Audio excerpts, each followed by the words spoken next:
Sejam todos muito bem-vindos ao primeiro episódio do TCast Podcast. Este é um podcast para você que busca sempre estar por dentro do que rola no mundo jurídico e das nossas dicas.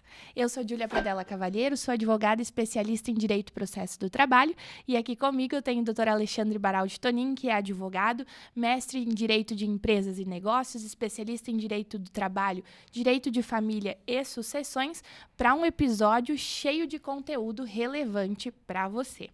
Hoje nós vamos falar sobre direito do consumidor nas viagens aéreas, histórias curiosas de famílias, dicas de leitura e nossa recomendação ao final de um ótimo vinho gaúcho para você poder desfrutar desse podcast com uma boa taça de vinho. Gostei dessa parte.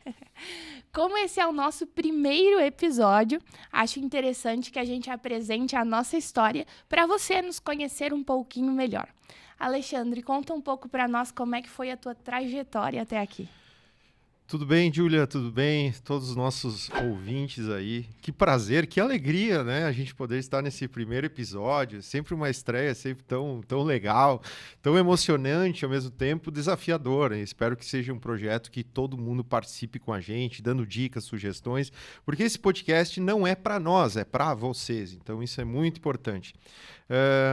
Contando um pouquinho da minha história, eu, embora tenha nascido em Caxias, fui registrado em Flores da Cunha e passei a maior parte da minha vida em Flores da Cunha, tive escritório lá.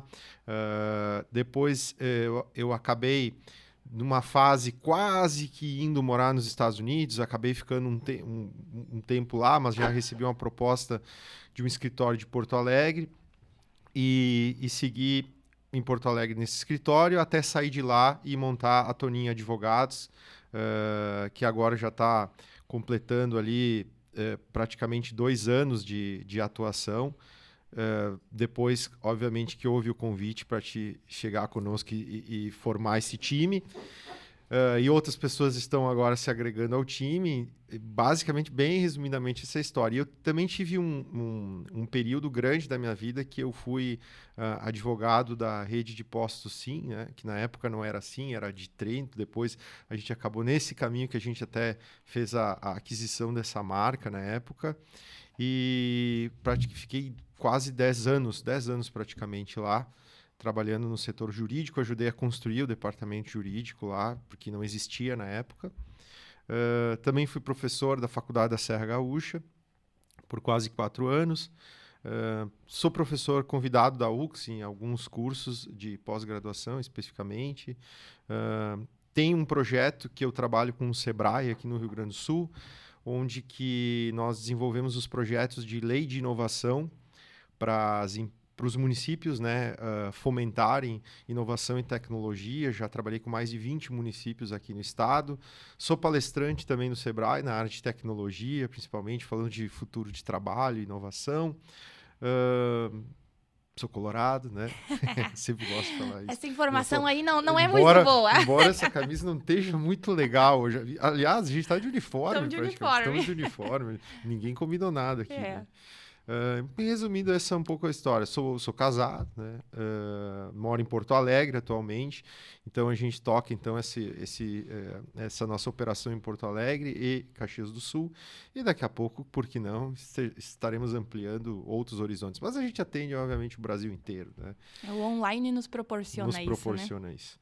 Então, resumidamente, essa história. Queria, então, que tu contasse um pouquinho da tua história agora pra gente. Certo. Então, eu tenho 26 anos, formada desde 2019. Me formei em 4 anos na faculdade, bem rapidinho.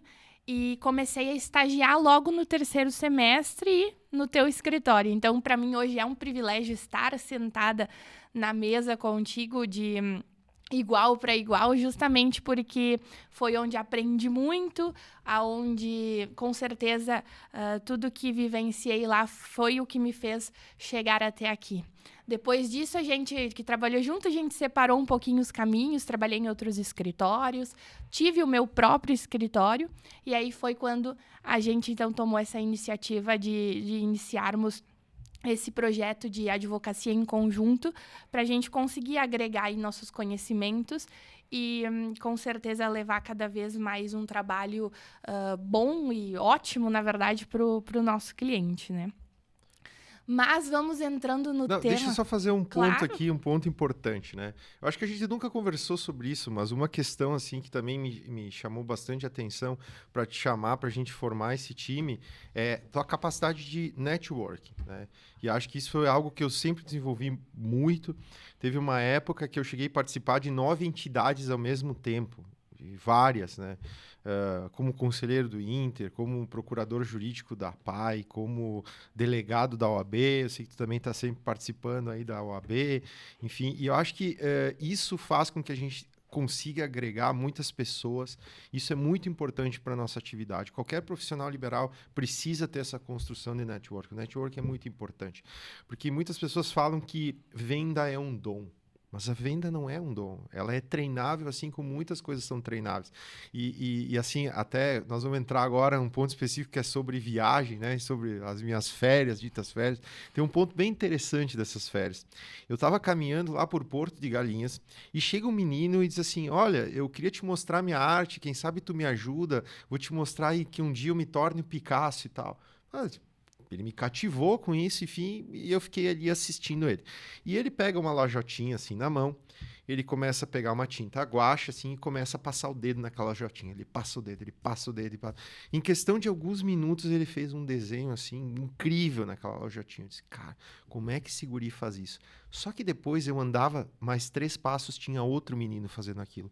Eu andava mais 4 passos, tinha outro. E eu contei mais de 10 fazendo aquilo. O que eu estou querendo dizer com isso? Que nem sempre tudo é dom. Se aqueles 10, 15 ou 20 conseguiram fazer aquela mesma qualidade de um desenho, que para mim é uma coisa extremamente difícil, é porque alguém treinou eles. E existe. E aí eu fui perguntando para taxista, para o cara do hotel, existe uma fábrica desses meninos com esse talento todo? Disse, não, tem um senhor aqui que começou ensinando e hoje, com o advento da internet, tal, eles estudam, eles aprendem e eles se viram. Ou seja, tudo a gente consegue treinar. Então é muito importante que a gente treine essa capacidade de network, algo que tu trouxe e a gente consegue agregar muito bem aí na nossa atividade. É verdade. Quando me apresentei, esqueci de defender o meu time, né? Tu defendeu o teu, então também tem que defender o meu. Não tá num bom momento. Não tô num bom momento, mas... Não tá num bom momento. Uma vez gremista, sempre gremista. E é isso aí, a capacidade de networking é algo que eu sempre defendi, que todo advogado deve ter. Como coordenadora da Comissão da Jovem Advocacia da Subseção de Caxias do Sul, atualmente é algo que é uma bandeira que eu levanto muito, porque a gente sozinho não consegue construir nada, praticamente. A gente precisa de conexões, a gente precisa de pessoas, e assim a gente vai aprendendo e vai conseguindo construir tanto o nosso profissional quanto o nosso pessoal, vai pegando um pouquinho de informação de cada pessoa e vai cada vez nos construindo, seja isso positivo ou não, né? Porque a gente também pode aprender com o que é ruim para não replicar isso depois. Muito bom. Mas falando em direito de consumidor, já que tu entrou aí no mundo das viagens, que loucura que tá essas viagens ultimamente, né? É cancelamento de voo, é troca, é voo atrasado. E, na verdade, a gente tenha sentido isso na pele junto com os nossos telespectadores aí, porque acredito que todo mundo está passando por isso. E como o Alexandre disse, tu passou por uma viagem aí ultimamente, então conta para nós como é que foi a tua experiência. Então, na semana passada, eu cheguei no aeroporto de Porto Alegre por volta de 00:30, né? O meu voo seria 13h50 da manhã, mas como a operação ainda nesse momento está em Canoas, é necessário chegar com quase 3 horas ali de antecedência. É um pedido, enfim, da regra do aeroporto. Só que ao chegar lá, eu já percebi que havia um problema, porque a aeronave que estava vindo de São Paulo, ela estava taxiando e voltando, e ela não descia.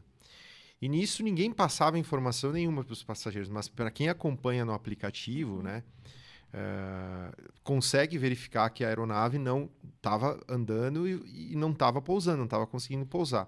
O motivo era a questão de neblina, enfim, condição da pista que não impossibilitava o pouso. E a gente já percebeu que ia começar a ter atraso. Só que nesse ponto aí, é importante dizer que uma das principais funções da companhia é começar a dar informações. E eles não dão informações. Eles evitam o máximo de dar informações.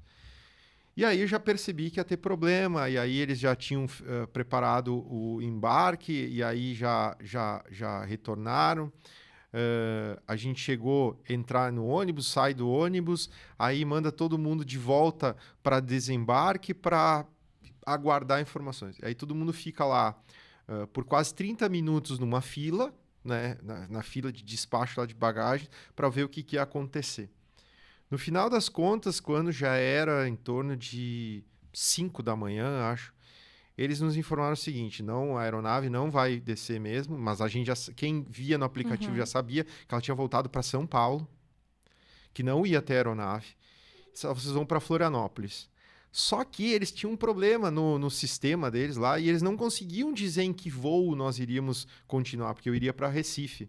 Né? Eu tinha uma escala em Campinas, porque meu voo, quando eu comprei, antes dos problemas aí com o aeroporto, era voo direto Porto Alegre-Recife. Aí eu tive que realocar com uma conexão em Campinas para depois ir para Recife. E nós entramos no ônibus rumo a Florianópolis sem nenhuma informação para onde nós iríamos. Nenhuma. E são 7 horas até Florianópolis. Quando nós chegamos em Florianópolis, o balcão da companhia aérea estava fechado, porque ele só abria meio-dia. E as pessoas fizeram umas filas gigantes lá, esperando alguma informação, e aí começou a aparecer no aplicativo os novos voos das pessoas, assim, coisas totalmente aleatórias.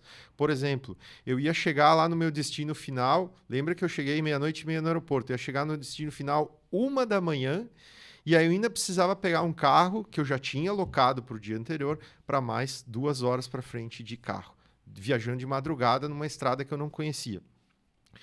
E aí, nesse meio tempo, foi um perrengue, porque aí muita gente não sabe os direitos que tem. Como, por exemplo, o seguinte: quando o atraso ele passa de 4 horas, né, eu tenho direito à acomodação, se eu quiser, eu tenho a hospedagem e aonde eu quiser, né, e transporte para essa acomodação.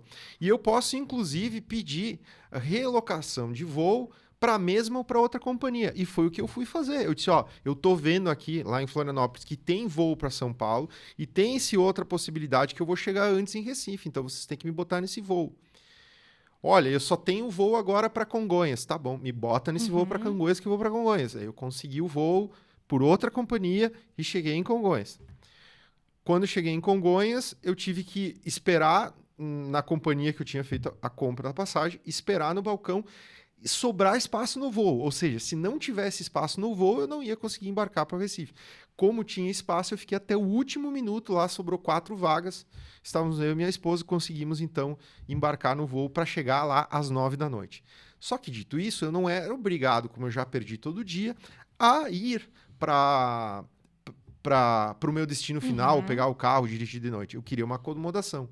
Só que Recife não tinha praticamente vaga em hotel. Eu não sei que evento que tinha lá, os hotéis estavam lotados.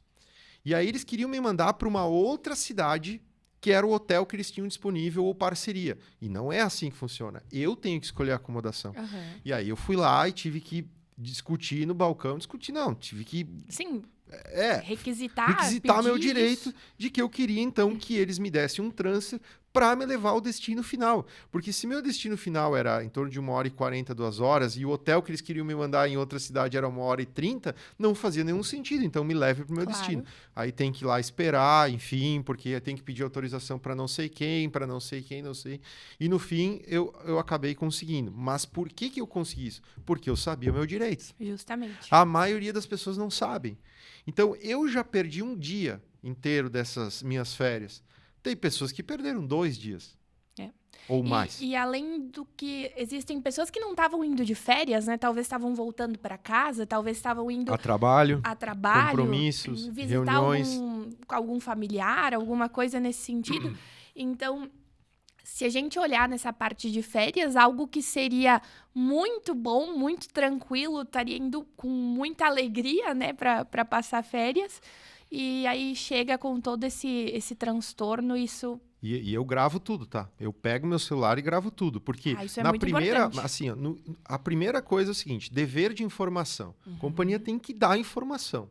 Eles não gostam muito, mas eles têm que dar informação. Segundo, tem que dar assistência material.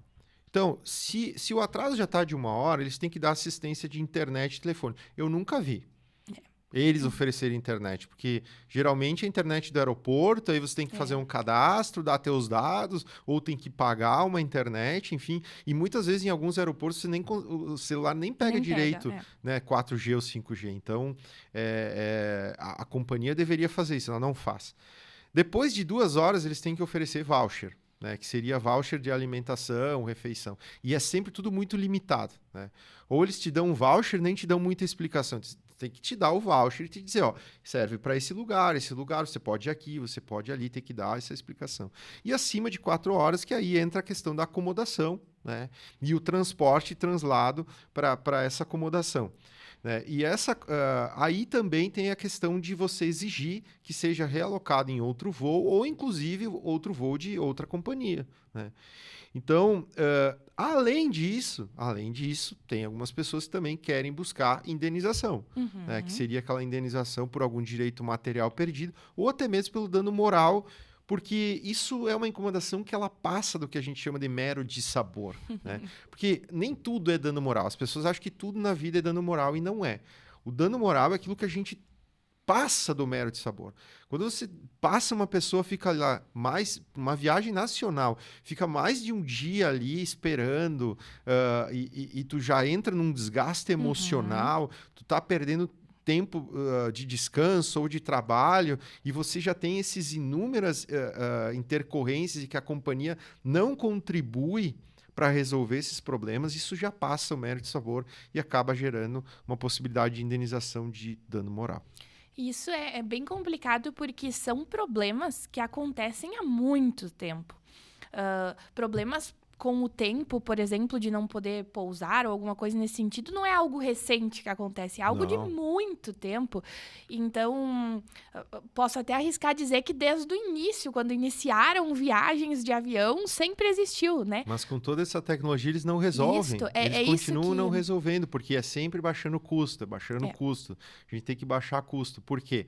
Se você for pegar lá um voo que tem 300 passageiros, eu vou chutar alto que no máximo 10 vão buscar seus direitos. Então eles fazem a conta, né? Então é por isso que acaba tendo esses problemas, porque no momento que tiverem mais pessoas reclamando ou questionando, inclusive até judicialmente, os seus direitos, talvez eles façam a conta que é melhor, então, eles mudarem as práticas. Até aconteceu comigo em um voo para Natal. Eu e meu esposo, nós estávamos indo de férias e cada um adquiriu a sua passagem por um cartão de crédito. E então a gente não fez essa compra no mesmo cartão, não foi a mesma compra. E o que aconteceu? Antigamente, quando a gente comprava a passagem de avião, nós podíamos escolher qual era o assento que poderíamos usar para fazer essa viagem. Depois de um tempo, isso passou a ser algo que a própria companhia já delimitava, principalmente nessa época onde a gente viajou. E aí, quando a gente realizou a compra, cada um no seu cartão, cada um foi colocado em um assento. Então, o meu esposo ficou bem mais para trás na aeronave e eu fiquei bem para frente. E em bancos comuns, né, não eram bancos especiais, que tu poderias, então, pagar um valor a mais para ter, eram os bancos comuns da aeronave. E isso foi uma questão que a gente ficou muito chateado, porque nós estávamos indo junto de férias, né, para um momento bacana e já não podemos nem iniciar praticamente as férias junto, porque cada um ficou sentado em um lugar. A nossa sorte foi que teve um senhor do lado do meu esposo que percebeu que nós estávamos longe e ele se ofereceu para trocar de banco comigo. Mas se fosse pela aeronave, nós já teríamos iniciado pela companhia aérea, né? Nós já teríamos iniciado essa viagem distante. E isso também é algo que pode configurar uma venda casada da companhia aérea, né? Porque para você escolher o voo na época, para você escolher o assento, precisava realizar um pagamento a mais do que aquele que você já tinha comprado. Então, você comprou com a tua passagem para ir até o destino com um assento, mas você não poderia escolher o assento, eles que te colocariam em qualquer lugar. E para você sentar do lado de alguém que você queria fazer a viagem junto, então tinha que pagar um valor extra. E são detalhes pequenos, mas que já vão tornando as férias, já vão tornando a viagem difícil. A gente já vai pegando um desgosto por aquilo, né? E assim, bom, vai indo. E que nem tu disse, né? São questões que as pessoas precisam conhecer os seus direitos para poderem reclamar. E mesmo reclamando ali no balcão da companhia aérea nesse fato, a gente não conseguiu. Foi distante, só podemos viajar junto porque o senhor realmente cedeu o espaço.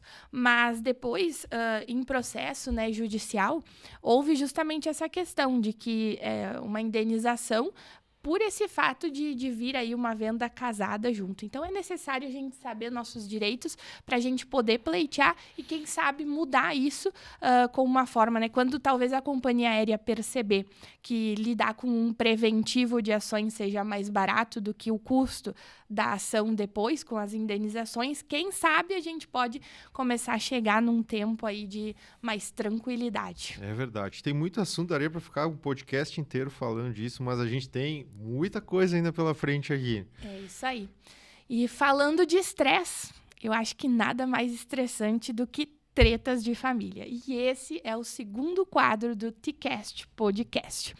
Vamos entrar aí no assunto de direito de família. E hoje a gente tem um caso bastante curioso que envolve alimentos.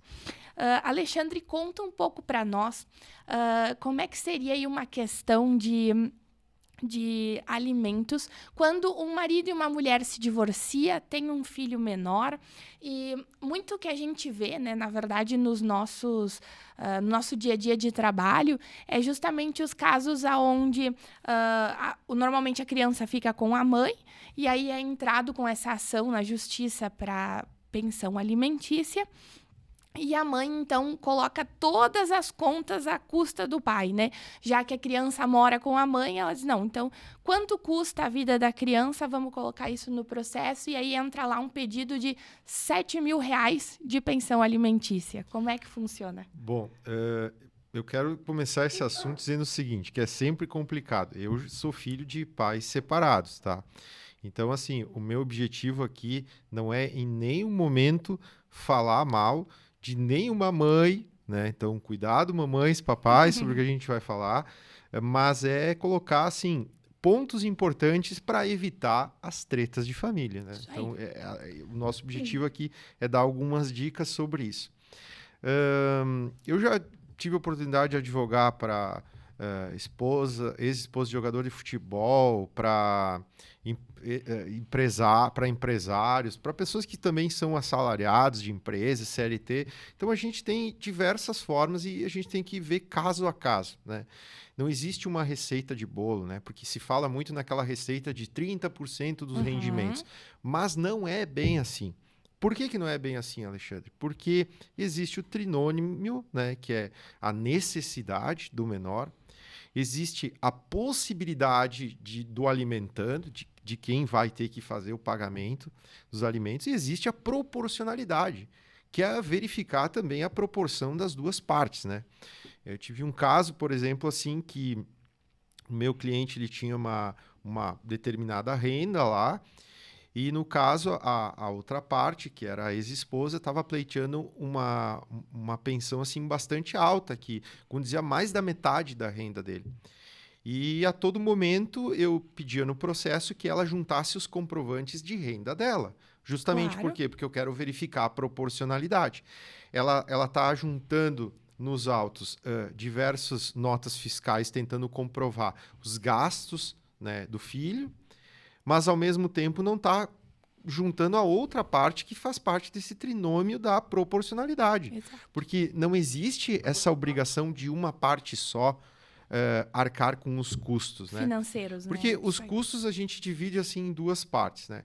Tem os custos específicos da criança, que são aqueles custos como, por exemplo, escola. Isso é específico da criança, questão da saúde dela, enfim. E aqueles custos que acabam sendo divididos com a própria mãe ou com o pai, que seja quem está na guarda ali, especificamente na habitação. Que seria o seguinte, o aluguel, se tiver aluguel, ou condomínio, isso é dividido, por exemplo, pelo número de pessoas que moram na residência. Então, se mora mãe e filho, divide então por 2 esse custo. E aí vai somar uma tabela de custo. Então, vamos supor que a gente chegue lá num custo de R$5.000, né? Significa que o pai vai ter que arcar com esses R$5.000? Depende. Por quê? Porque a gente tem que analisar o trinômio. A gente já verificou que na necessidade nós chegamos nos 5.000, ok? Depois a gente tem que ver a possibilidade. Se o pai recebe 4, como que ele vai arcar 5? Não existe, não fecha a conta. Assim como existe a proporcionalidade. Olha, se o custo é 5, tá? O pai tem condições de pagar 3 e a mãe tem condições de pagar os outros 2, é por aí que tem que ser a decisão. Então, imputar sempre, e acho que isso que é o maior problema e que gera a treta de família, é imputar uma obrigação que às vezes não é compatível. Agora, por exemplo, vamos supor um jogador de futebol. Hoje a gente tem salários astronômicos que passam de R$1 milhão. A gente fixar uma pensão talvez de 5.000 talvez seja pouco. Porque vem a necessidade e são necessidades diferentes.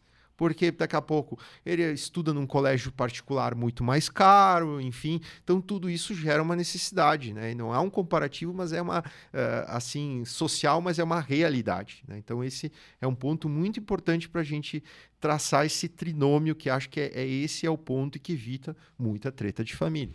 Existem várias correntes e uma delas é de que o pai teria que arcar, então, com toda a parte financeira, né?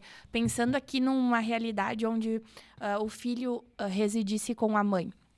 Então, que o pai teria que arcar com todo o custo financeiro, porque a mãe, então, já estaria se doando para essa criança, doando o seu tempo de uma forma muito maior que o pai.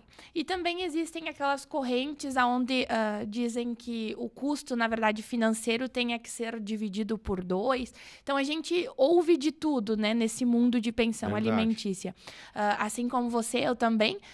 Bom, eu recebi pensão alimentícia, acho que desde os meus 2, 3 anos de idade, e isso sempre foi muito importante de ser colocado no sentido da possibilidade também do pagamento.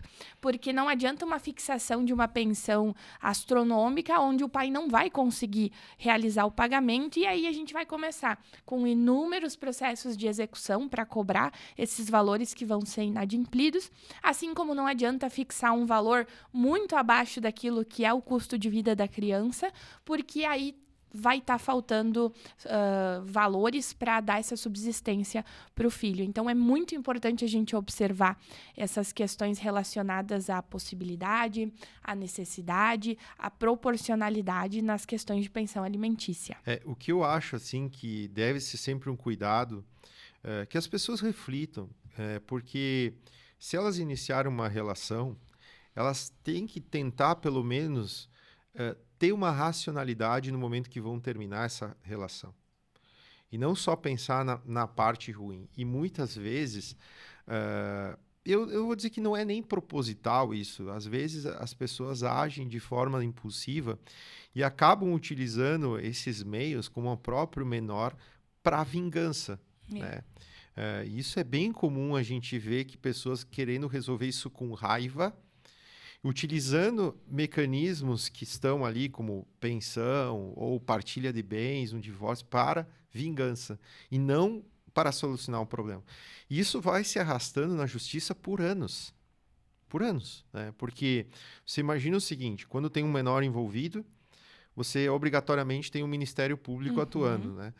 Então, toda vez que abre um prazo lá para o Ministério Público, lá no sisteminha, no famoso EPROC, lá, já demora alguns dias para abrir o prazo para o Ministério Público. E quando esse abre o prazo, muitas vezes ele tem um prazo de 30 dias úteis para responder. Você imagine que 3, 4 prazos num ano já vira um ano de processo. Então, isso acaba fazendo que as pessoas ficam se desgastando cada vez mais. Por isso que a nossa dica é que as pessoas racionalizem um pouco e nunca usem como objeto de vingança, né? Verdade. Isso é um ponto muito importante para evitarmos as tretas de família. Além dessa questão, né, de observar e com racionalidade, existem também os outros formatos, né, que é possível, então, realizar de uma forma amigável, um acordo entre as partes, porque, na verdade, a gente precisa dizer que, se existe um filho, existirá pensão alimentícia. Isso é algo que não tem como fugir. E, então, assim, se vai ter esse final de pensão alimentícia, a melhor coisa entre os pais seria sentar, conversar, colocar na ponta do papel os custos para fazer a divisão, né? O bom seria, que nem tu disse, não usar isso como vingança, e sim com racionalidade, para chegar num acordo legal, colocar isso dentro do processo para homologação judicial e, de fato, terminar antes para começar uma boa convivência. Às vezes, aí, os genitores podem, então, optar por não se falar, mas ter uma boa convivência em prol do filho, para que o filho tenha uma vida boa e consiga se sentir confortável tanto na presença do pai quanto na presença da mãe. E esse é um assunto, né, do Tretas de Família, mas falando em família, a gente pode falar de inúmeros assuntos. Então, eu convido você que está nos assistindo a deixar sugestões aqui nos comentários desse podcast, para que a gente traga cada vez mais assuntos relevantes sobre tretas de família. É isso aí, muito bom. Além das tretas de família, de direito do consumidor, a gente gosta muito de leitura. A gente desenvolve, né, muita coisa, tanto na vida pessoal quanto profissional, com a leitura. A gente aprende muito. E nós estamos aí numa era de tecnologia, numa era onde nós estamos entrando, na verdade, já entramos há muito tempo, mas acho que, de fato, começamos a falar com mais recorrência sobre isso nos últimos tempos. E nós trouxemos uma dica de leitura para hoje. Trouxemos um livro que tem tudo a ver com inovação e futuro. Queres apresentar para nós? Pois não, do meu amigo, mentor também, Maurício Benvenuti, é o Audaz. Eu tive o prazer de conhecer essa figura incrível que é o Maurício, uma pessoa muito simples, embora tenha sido ali atrás um dos fundadores ali, né? Ele não chegou a ser fundador, mas ele que começou a construir, ajudou a construção de expansão da XP, né? E aí depois foi para a Startse e desenvolveu toda a operação da Startse no Vale do Silício. Eu tive o prazer de ficar uma semana com ele lá. E, na verdade, eu fui para lá depois de ter lido o livro dele, Desobedeça. Ah, verdade. Não tinha lido ainda o Audaz. E o Audaz é um livro para competências de carreiras, ou seja, o que você precisa saber hoje como competências, né? E ele fala para quem ainda se sente um pouco leigo sobre o que são essas startups, esses negócios de tecnologia, sobre ferramentas, sobre a inteligência artificial. Ele fala muito de uma forma bem didática nesse livro, então ele é um livro para qualquer um ler. E ao mesmo tempo que ele traz essa didática, ele também traz pontos, e eu acho bem interessante isso, que ele marca frases, né? E teve uma frase que me marcou bastante, que ela diz o seguinte: você não constrói uma empresa, você constrói um time, e o time constrói a empresa. E esse é o novo pensamento empresarial nos dias de hoje. É bem diferente do que se fazia uma vez. Por quê? Porque cada vez mais nós vemos a dificuldade de evitar rotatividade, manter uma pessoa perene dentro de uma empresa. Hoje, a nova geração, ela precisa entender que ela está dentro de um processo na qual ela se sinta fazendo parte. É verdade. Se ela não se sente fazendo parte, não é o salário que mantém a pessoa lá. Então, por isso que hoje você não constrói mais uma empresa sozinho, você constrói um time e esse time te ajuda a construir uma empresa, né? Isso é uma questão assim crucial. Por isso que essa frase me chamou muito a atenção. Então, ler esse livro, ele passa a ser quase que uma obrigação. Porque ele é tão simples e, ao mesmo tempo, tão didático, que todo mundo vai ter que ler esse livro aqui, como muitos outros, né? A gente estava num clube do livro, por um bom tempo, era uma leitura por mês. E vocês não sabem como é difícil uma leitura por mês. Ler mais de 2 livros por ano, já estamos muito mais do que na média do brasileiro, né? Sim, sem dúvida alguma. Muito mais que na média, mais de 2 livros. Ler um por mês, a gente está assim no supra-sumo. E não é só leitura, né? É ler, é você riscar, é você colocar em prática, aprender, né? e principalmente colocar em prática. É verdade. Não adianta só ler, guardar lá na estante e dizer, postar no Instagram, lido mais um livro. Não, a gente tem que colocar em prática. E, como tu bem falaste do livro, a gente precisa ser audaz na nossa empresa. E os audazes prosperam, né? Então, é isso que a gente tem que fazer. Eu acho que o livro, ele traz, na verdade... ele coloca bastante exemplos práticos, né?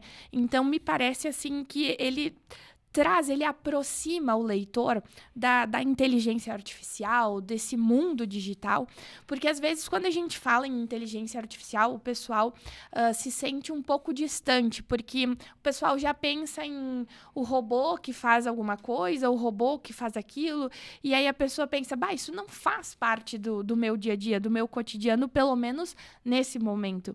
Então, de que forma eu posso, sim, me aproximar de uma inteligência artificial, mas trazendo isso para a realidade de vida que eu tenho hoje? Eu tenho uma resposta para isso.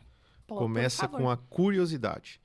Quantas vezes tu recebe lá uma mensagenzinha minha no Instagram vendo alguma coisa nova? Eu vejo alguma coisa que chama atenção, eu te mando.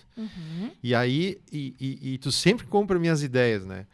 Que é, por exemplo, assim, a gente começou lá, logo que a gente começou a formar esse time no escritório, disse, nós vamos usar tudo que a gente encontrar de melhor em tecnologia.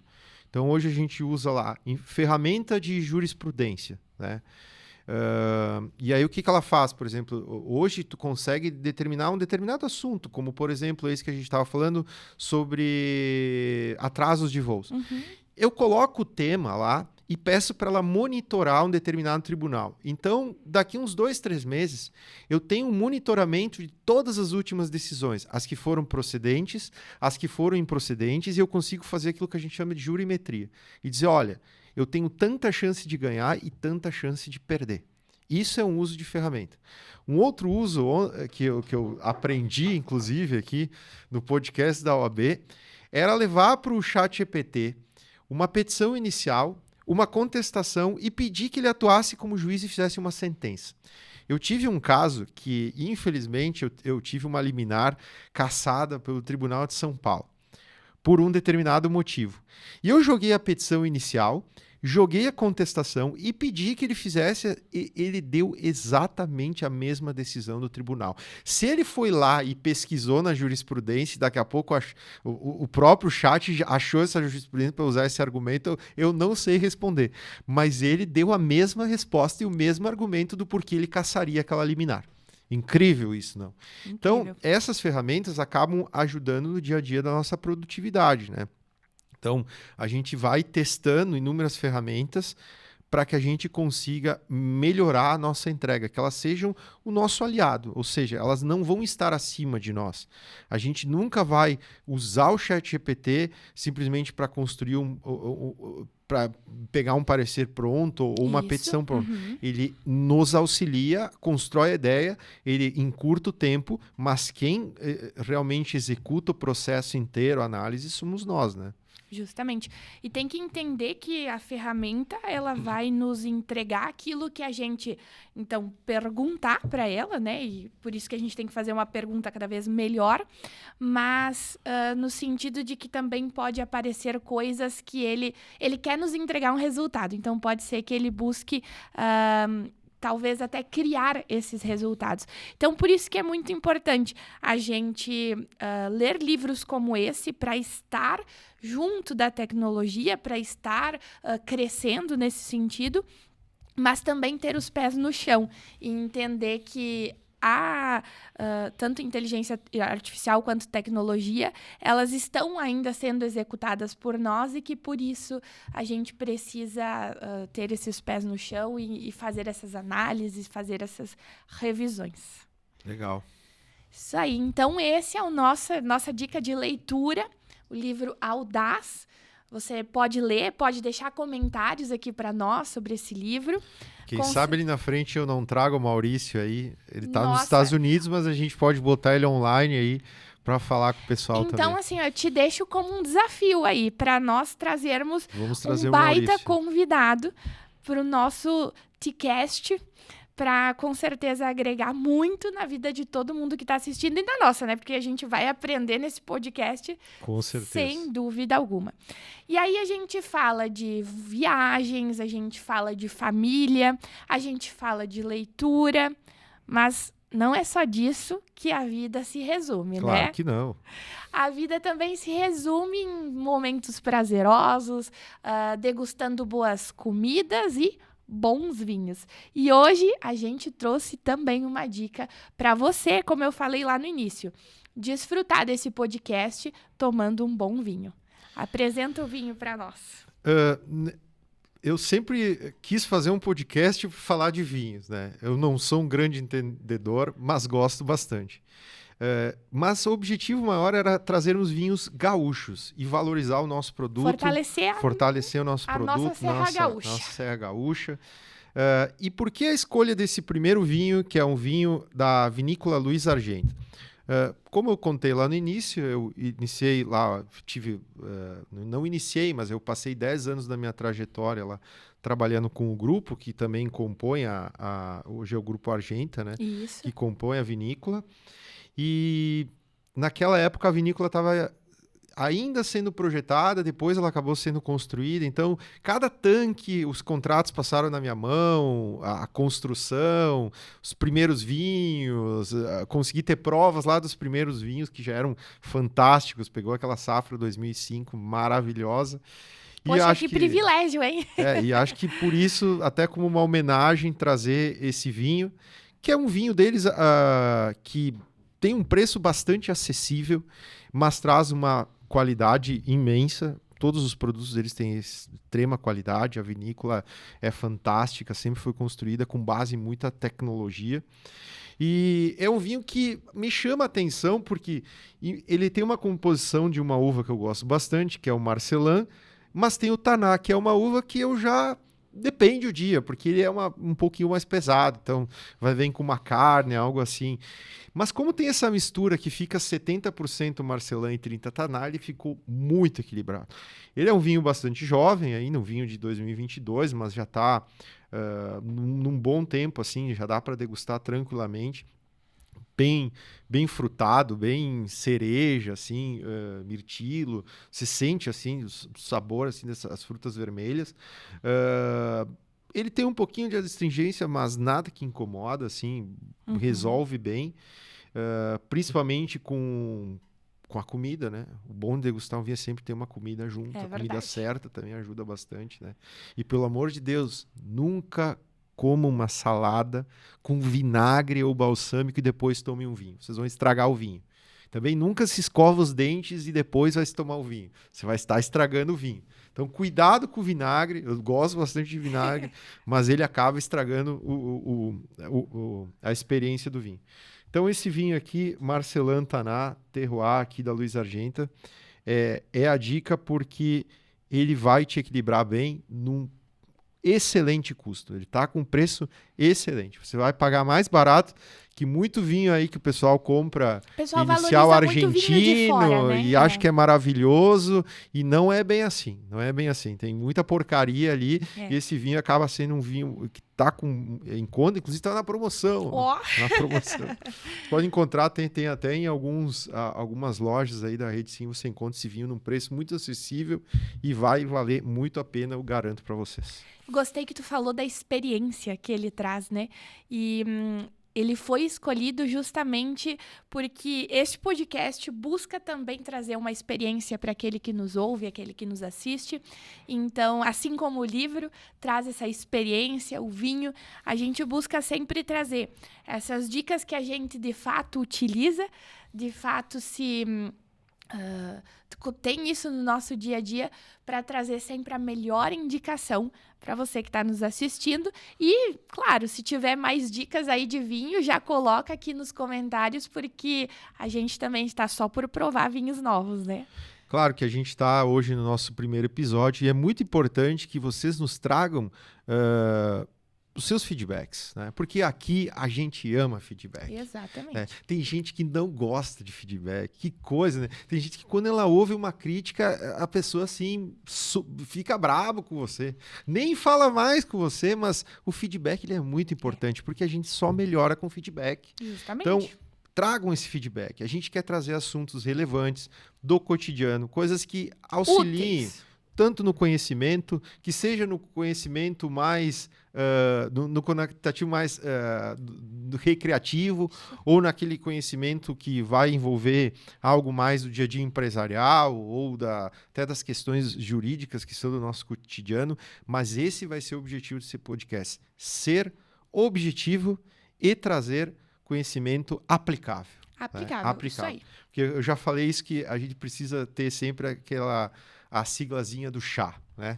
Agora tu já aprendeu comigo Agora o que é a siglazinha do chá, que é o C de conhecimento, é o H de habilidade e o principal é o A de atitude. Né? Então, essas 3 letrinhas, elas têm que ser o norte aí das nossas ações. É isso aí. Então, a gente agradece a presença de quem ficou até aqui assistindo esse podcast. Ou ouvindo, né? Ou ouvindo. E você já viu que vale a pena ficar até o final, né? Porque a gente sempre deixa a melhor dica para o final. Não esquece de seguir a rede social, que é @toninhaadvogados. A gente coloca muito conteúdo informativo lá, toda semana, assuntos de direito empresarial, de direito de família, de direitos de sucessão, vários assuntos que realmente são úteis. Como o Alexandre disse, o nosso objetivo é que você receba um conteúdo aplicável e ele não é só entregue aqui, ele também é entregue lá no nosso Instagram. E fique ligado, porque no próximo episódio a gente vai trazer mais dicas, mais histórias, informações imperdíveis. E você já viu, né? A promessa aí do convidado, do autor aí do livro. Eu não sei se ele vai estar no próximo, mas não, a gente no próximo não, mas que eu vou te cobrar, eu vou. Nós teremos convidados. Isso aí. Nós vamos começar, nós vamos trazer convidados para os outros podcasts na frente, inclusive colegas advogados. A gente quer que eles venham aqui, que eles falem sobre os assuntos que eles são inerentes, enfim, e que também possam colaborar ali com a nossa audiência. É isso aí. Então, até o próximo episódio. Obrigado e até, pessoal.